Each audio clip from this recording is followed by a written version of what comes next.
Olá, estamos de volta com o nosso Boa Noite Investidor, hoje sexta-feira, dia 2 de agosto. Como fazemos todas as sextas-feiras, fizemos um balanço de como foi a semana, aqui no exterior, na economia, na política, e tem muita confusão pela frente nessa semana. Mas você encontra a maior riqueza de detalhes no texto associado a esse vídeo.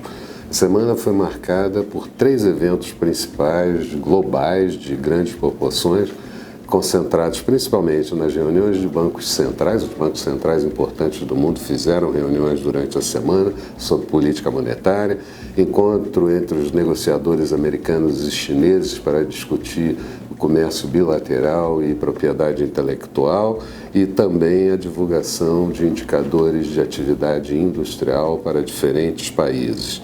No segmento interno, fomos impactados, por esse cenário global de grande constrangimento ao longo da semana, safra de balanços referentes ao segundo trimestre mexendo pontualmente com empresas importantes e retirada de recursos de investidores estrangeiros do mercado acionário. Durante o período, tivemos reunião de política monetária do Banco Central japonês, manteve a política estabilizada, assim como já tinha sido feito pelo Banco Central europeu, ambos esperando um passo do Banco Central americano sobre política monetária.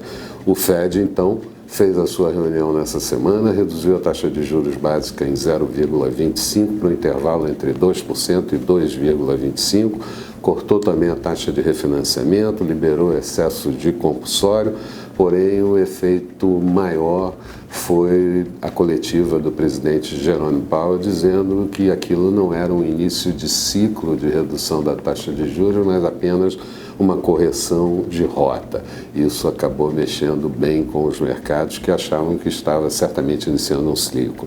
Também tivemos por aqui o Copom reduzindo em meio ponto percentual, de 6,5% para 6% a taxa Selic, e deixando a porta aberta para novas quedas de juros, principalmente na reunião de setembro, quando já devemos ter o que aconteceu com a reforma da Previdência, tanto na Câmara, na segunda votação, que retoma as atividades na semana que vem, como também no Senado, que prevê votar logo no início de setembro.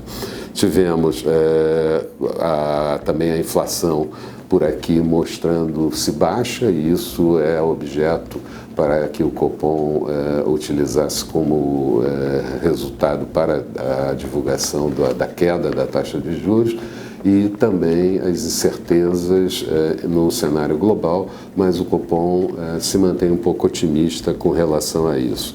O Banco Central inglês manteve a política monetária estabilizada, mas por lá tem todos os entraves pertinentes ao Brexit, a saída do Reino Unido da União Europeia, que vai acontecer até o próximo mês de outubro, e cada vez mais as chances de saída sem um acordo deixam os ingleses, os britânicos, bastante preocupados com isso. Tanto é verdade que reservaram 2,1 bilhões de libras para o eventual efeito do que pode acontecer. Mas manteve a política estabilizada por enquanto, esperando definições maiores. O encontro de negociadores chineses e americanos não foi cercado de grande noticiário internacional, não foi dado ciência à imprensa, mas ficamos sabendo que o encontro foi positivo, foi aprofundado, foi mais eficiente, e que uma próxima reunião está marcada para o mês de setembro, início de setembro. Mas também tivemos ao longo da semana declarações de Donald Trump importantes sobre isso e aumentando tarifas contra mais 300 bilhões de dólares em artigos da China já a partir do dia 1º de setembro, e essa alíquota podendo evoluir de acordo com os interesses até 25%. E isso acabou mexendo muito com os mercados, principalmente nos 2 últimos pregões da semana, quinta e sexta-feira.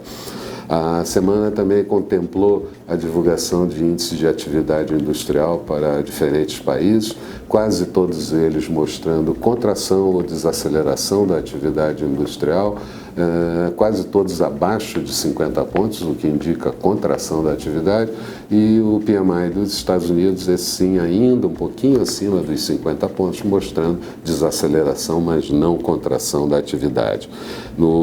Tivemos ainda a divulgação no plano diplomático, o Irã rejeitando os termos sugeridos pelo Reino Unido para a liberação de navios petroleiros apreendidos e os Estados Unidos voltando a impor sanções novas a pessoas do Irã, a dirigentes no Irã. Já o presidente Donald Trump defendeu o comércio livre bilateral com o Brasil, mas no que depender de tarifas, o Mercosul tem que ser cooptado, o Mercosul tem que aceitar porque o Brasil faz parte desse bloco. Às vezes o Mercosul pesa bastante para o Brasil. Semana também de divulgação de PIB em diferentes países. Na Espanha, o PIB do segundo trimestre anualizado subindo 2,3%. Na Itália, o PIB do trimestre ficou estabilizado de uma expectativa de queda de 0,2%, o que é positivo.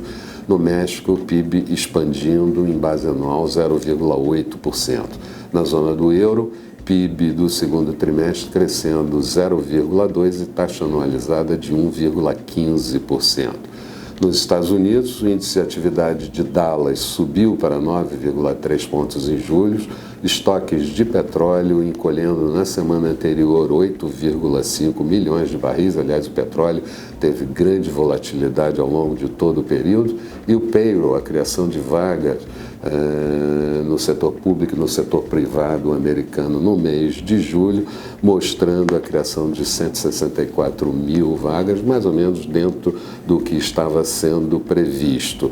Tivemos ainda a divulgação do déficit comercial do mês de junho nos Estados Unidos, 55,1 bilhões de dólares, sendo que com a China o déficit encolheu um pouco, mas ainda em 30 bilhões de dólares. Donald Trump acionou essas tarifas adicionais e isso pode trazer contramedidas por parte da China, a China que vai flexibilizar mais a sua política monetária e é acusada por Donald Trump de manipulação da moeda yuan. Já os mercados passaram o período tendo que avaliar essa postura, essas mudanças no cenário internacional e por aqui, no mês de julho, os investidores estrangeiros retiraram liquidamente do mercado da Bovespa 6,5 bilhões de reais em posições acionárias e no ano isso sobe para 10,5 bilhões de reais retirados liquidamente do mercado.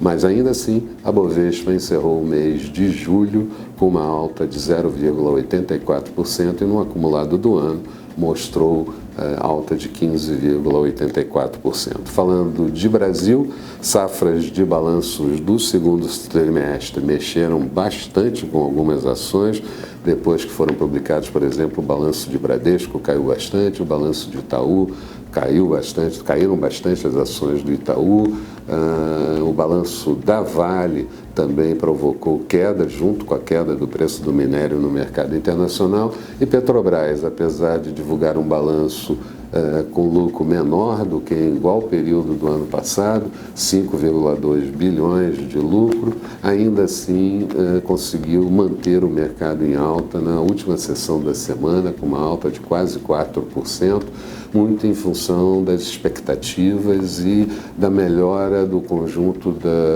do lado econômico e financeiro da companhia. O IBGE, durante a semana, também anunciou dados da PNAD contínua referente ao trimestre encerrado no mês de junho, mostrando taxa de desemprego de 12%. Aliás, somos 12,8 milhões de desempregados e 4,8 milhões de desalentados, aquelas pessoas que já nem mais procuram emprego. A qualidade do emprego continuou baixa, mas é bem verdade que foi a primeira alta nos últimos 5 anos no que diz respeito à carteira assinada, a emprego com carteira assinada. A produção industrial de junho também veio muito fraca, encolheu 0,6%, no ano mostra uma queda de 1,6%.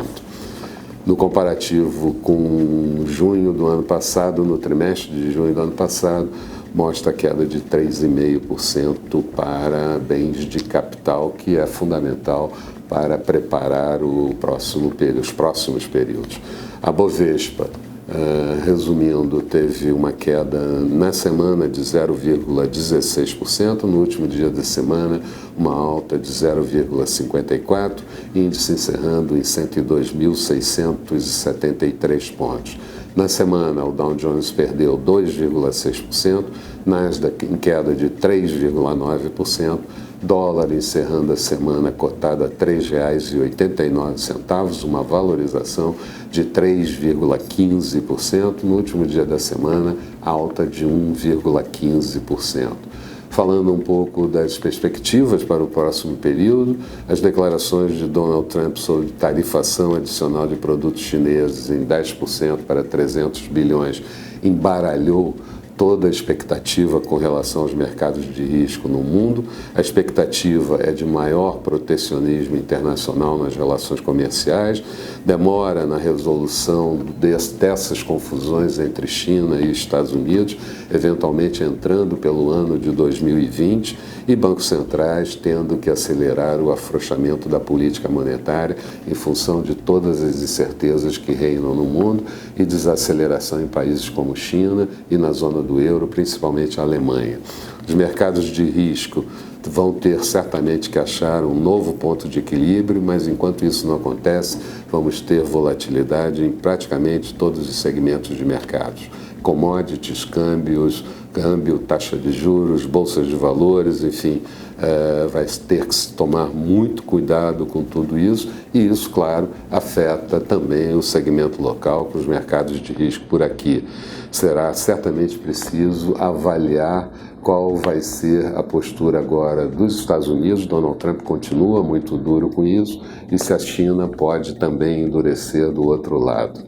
Aqui vamos ter a volta do recesso do Congresso Nacional e, como tal, o volume de ruído político deve aumentar bastante, assim como a ansiedade com relação à votação, a segunda votação da reforma da Previdência na Câmara, que até aqui está marcada para o próximo dia 7 de agosto. A Câmara está acelerando as sessões, e isso deve provocar muita confusão e muito ruído político.